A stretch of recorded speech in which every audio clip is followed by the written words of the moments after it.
I've gotten a lot of emails from Rick Perry supporters, and they all begin with these laments that they feel like the campaign has gone off the rails and they want to see it get back on, and they're ready to give up, throw in the towel, go with someone else. What would you tell these people who feel a little bit disaffected by the campaign right now? Oh, I think campaigns, they're up and down. In January of '09, we were 25 points down in our gubernatorial election run against a very popular United States senator, and we heard some of the same laments. And we just stayed focused and talked about the issues that were important to the people of this, then the state of Texas, and now of this country.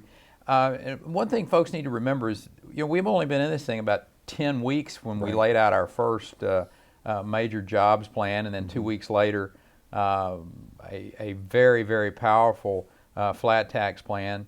And so we've just now really hit our stride, if you will. So I just tell folks, patience truly is a virtue, and folks have been patient. They're going to see not only a very well-run campaign, they're going to see a plan that Americans can get their hands not only on and look at. And as a matter of fact, I think I have, right there. Yeah, I want to file on that. That's what you file on.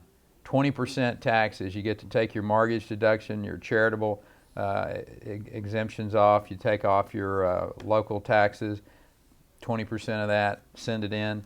That will change the IRS as we know it today. How would you respond to the critics, though, who say that only the rich are going to opt in for a 20% flat tax, that others won't opt into it? Everybody gets a tax cut under this plan. Everybody. From across the board, every class, every group of people get a tax cut. So, forget about those accountants and high-priced lawyers. Just go file this. And the vast majority of Americans are going to do this. The other criticism that people pitch out there is, oh, you're just giving the rich people a bigger tax cut. And here's my response. Last time I checked, people with money are the ones that go out there and spend it and put it to work creating jobs. And that's what Americans are interested in. There's 14 million Americans without work. There are people sitting around the kitchen table tonight going, who is it out there that understands what we're going through, not having the dignity to take care of my family? My children come home from school and I'm here and I want to be out working and taking care of them. There's an article today, Jim Cramer, who is an admitted Democrat, on CNBC, he wrote it at TheStreet.com, saying that the majority of the CEOs he talks to say that they don't need or want help from Washington, that they're convinced that the president is ideologically incapable of helping them create jobs and ideologically antagonistic towards business in the country. Would you agree with that characterization from CEOs? The current president. The current president. Yes, I would agree with him.